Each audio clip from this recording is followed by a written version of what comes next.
Hi guys. Hey, happy Friday. I am coming to you live from my car, and I'm sitting in front of my very large church. I go to a mega church in Dallas. It didn't used to always be a mega church, and that's only part of it. It's huge. If I were to show you the parking lot, you'd be overwhelmed.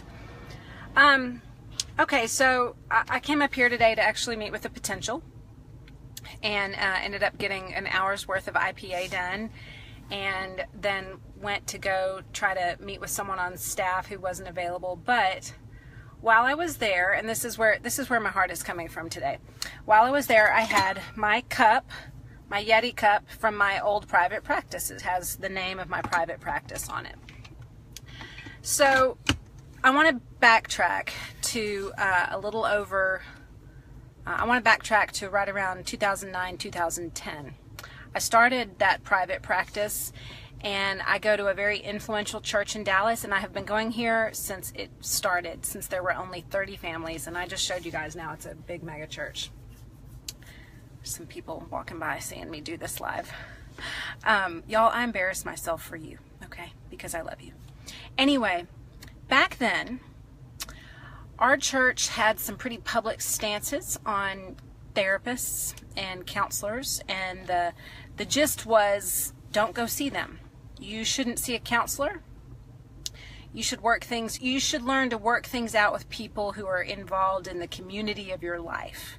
They wanted really people to not take their secrets to a counselor, but to share life vulnerably with these community group members, which I agree with. You should share life vulnerably with those around you. But I had a professional disagreement with some of the leaders at my church about counseling, because I knew for a fact, personally, in my own life, before I even ever went and got my degree, that counseling was beneficial, and that these mostly men, but some women in leadership that spoke out against counseling, they just didn't understand. They didn't understand what I knew, and that is that it is good. It is a good thing to pay a healthy professional to help you when you are struggling.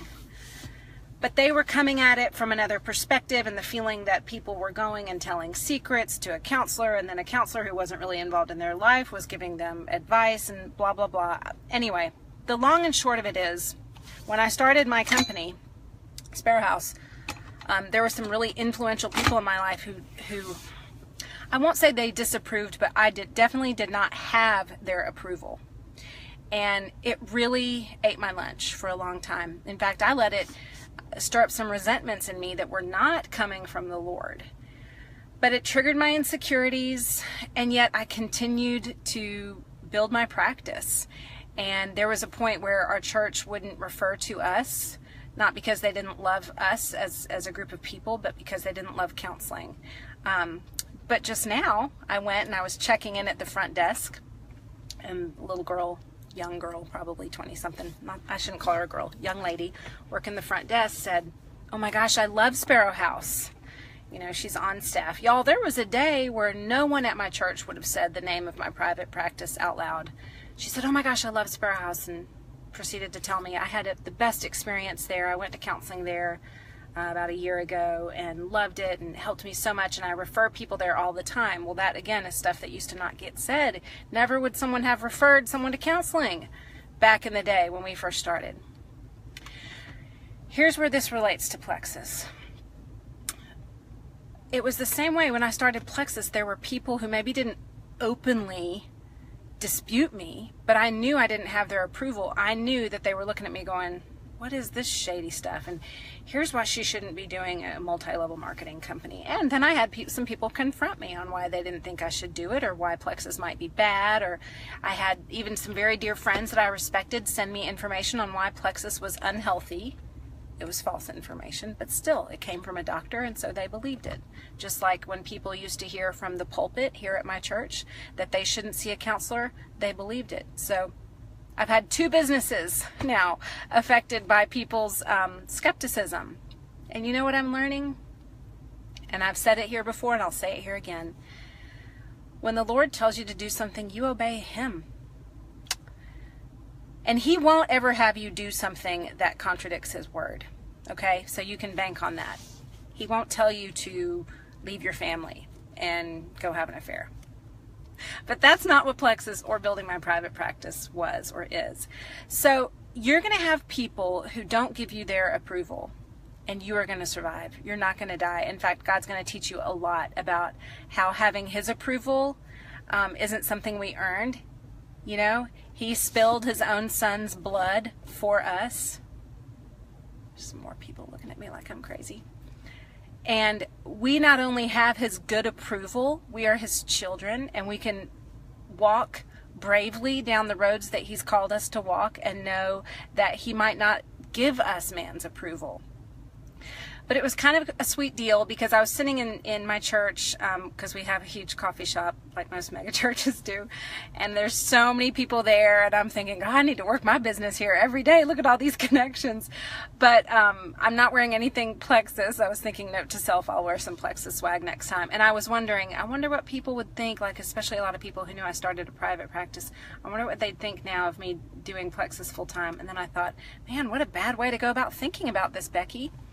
Once I sat down with the elders and the pastor of my church about, again, like 7 years ago, and I asked for their forgiveness for being angry and hurt with them, for just feeling like they didn't support me when I started counseling. And it was a really good meeting. And one of the things I told them is that being a counselor for me reminded me of this one part of the movie Chariots of Fire. It's a really old movie. Some of y'all have seen it. But in Chariots of Fire, Eric Liddell, it's based on a true story. He's an Olympic runner, and he shares, when I run, I feel God's good pleasure in me. And that's how I felt with counseling. Like when I sat in that counseling chair, I felt God's good pleasure. Like I was doing what he told me to do. I always get teary on lives. I feel that with Plexus. I just have a lot of joy, and I want to tell you guys the stories that I hear from people who are experiencing health freedom, financial freedom, and really just overall life freedom because of some products and because of the community that they've joined with our teams. It's life-giving. I feel God's good pleasure, and I just want to pass that and pour it on to you. You might have some people very near and dear to you who are a discouragement to you.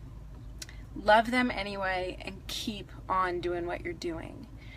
I can see the people on this call or on this live video, and I know your specific stories of why you're doing this.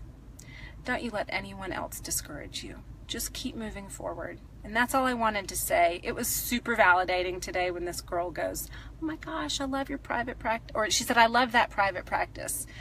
And you know me and my pride, I was sitting there going, don't say it, don't say it. I was like, oh, I started that private practice. She goes, you did?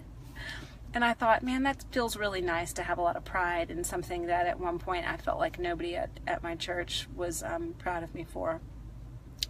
And God was just saying, you don't need that. You don't need man's approval. I love you, and I want you to run. And so that's my word today. I went on too long, but I hope it makes sense to some of y'all. I care about you guys and just want to keep speaking truth and encouragement to you because I know it's so easy to get discouraged. Don't look at what anyone else is doing. Don't compare yourself to anyone else.